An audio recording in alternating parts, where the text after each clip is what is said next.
Now, one of the ANC President Cyril Ramaphosa's key messages during the annual January 8th statement yesterday was that racism has no place in South Africa. The president of the ANC also called on local governments to relax regulations governing the informal economy. He says other municipalities should follow Gauteng's township economic development policies. We're now joined by Angelo Fick. He's the director of research at ASRI to take a closer look at some of the programs ahead for the ANC this year. Thank you very much for availing yourself this afternoon. During the course of 2022, the president of the ANC, Cyril Ramaphosa, under the banner of the Lejima campaign, crisscrossed many provinces across the country. Each and every single engagement was full of residents of whichever area was selected, and one after the other they lined up to tell the president their problems. Does it appear to you from the January 8th statement that was delivered yesterday that those needs of the everyday people on the ground were heard and there's actually a plan on how to implement change? Good afternoon, Dudu. Well, I think that the words are there, but the words have been there before. And I suspect that many South Africans hearing the president will have wondered why the urgency suddenly appears now that he's been re-elected to head his party, and why they haven't been heard before. And so the questions around, and he's addressed it in the interview that you just had with him on your channel, around strengthening institutions and clearing out house and making sure that things work, the professionalization of the public service. These are all issues that have been raised before by people critical of the way in which the ANC proceeded to govern the country or to administer parts of the country that it was in control of. And the question remains whether or not in the 18 or so months left before the next general elections kick in, the president of the party, Cyril Ramaphosa, can pull together something that convinces the 20-odd million people that he wants to vote for them to vote for them. Speaking of convincing people, we understand, according to the priorities for 2023, under the renewal of the ANC point, they have adopted a roadmap 2032 to define the party's future as it prepares to celebrate 120 years in the coming years. And it says central to the ANC's roadmap is the understanding that the ANC will only succeed in realizing its strategic objectives when it confronts its subjective weaknesses and successfully transforms itself into a renewed, responsive, modernized, well-governed, well-resourced, ethical, caring and effective political formation. Come 2024, can the everyday South African whose situation remains precarious after 28 years afford for this house to get in order? Well, the timeline says very much that the party has this 2032 vision. But, you know, it also realizes that 2024 is going to be its watershed test for the electorate. And for the ordinary South African, it's not even 2024 that they're looking to. For many millions of South Africans, it's 2023.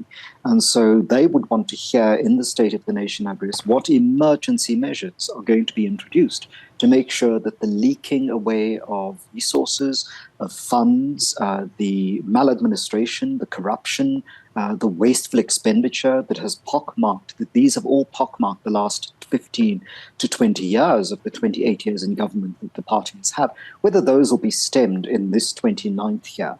And so while they may have an internal organizational view to a remarkably significant date, 2032, for 120 years, for the ordinary South African, it is what happens next week, what happens when their kids go to school later this week, what happens in February, what happens to their income as the inflation rate continues to rise, what happens to the ability of government to not only police, but to, you know, put the regulatory mechanisms that are in place, you know, to function, to make sure that people do not have the kinds of problems that they sit with. That the president has mentioned repeatedly in his addresses and most recently in that interview that he's done. Under the economic reconstruction and recovery efforts to create jobs, the party says the task of broad-based black economic empowerment should be undertaken with greater intensity and purpose. We must use competition policy, preferential procurement and other instruments to address highly concentrated ownership patterns. Given the history of BEE, triple BEE, where a large sector of society believes it has not achieved that which it was supposed to and only benefited a few. Is there still that instrument that can be used for economic reconstruction? So one of the concerns that one would have for any kind of recommitment to existing policy is that the problem has not always been policy. There have been occasions where the problem has been policy, but in some policy instances, the problem has been implementation. And the corruption and perversion of the existing policy to the benefit of the few over the many.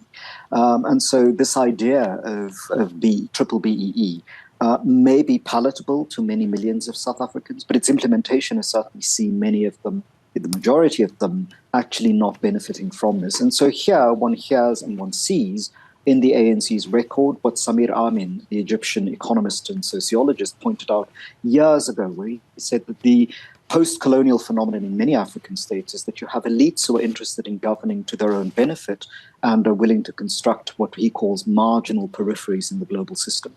They're not functioning societies, they're not societies that work for the majority, they're societies that work for minorities.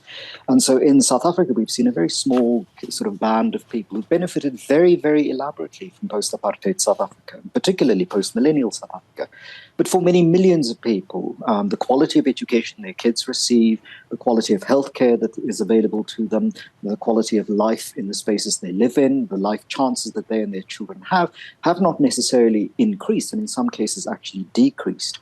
And so what we need to have from the African National Congress is not just commitments by words, but following that by actions. And some of that would include getting rid of people who are currently deployed into the state sector, who have records that are undeniably tarnished and actually destructive, not just of the municipalities in which they serve or the structures of governmental agencies in which they work, but actually destructive of the party and its future itself. And that's a big challenge that many people will suggest that Mr. Ramaphosa, now that he has nothing to lose in his second term, may be held to account for either implementing or failing. And let's begin with his cabinet.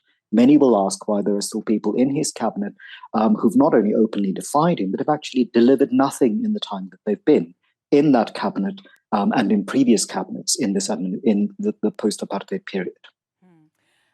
And then the party speaks of action to build a better Africa and a better world, citing the African Continental Free Trade Area Act as one of the tools that will unlock the continent's potential and not just South Africa.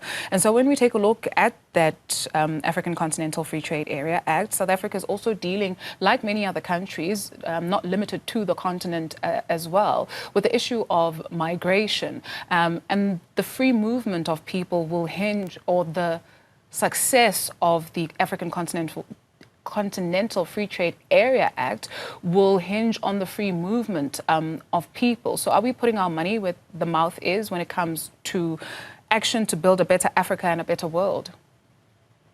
So there again, there are some contradictions in the policy visions that I think will need to be addressed. And some of that has to do with implementing and constructing policies and initiatives, regulations that follow policies that may not be very popular with the ANC as it wishes to call on more and more South Africans.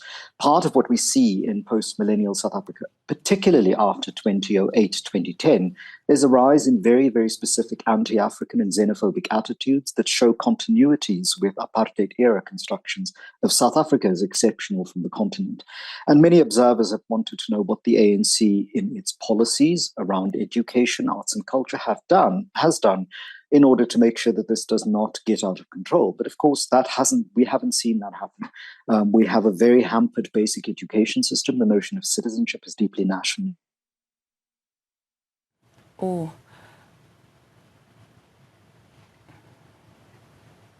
Okay, unfortunately, we have lost our connection with Angelo Fick, but points well made. Thank you very much for weighing in on the ANC's January 8 statement commitments for the year 2023.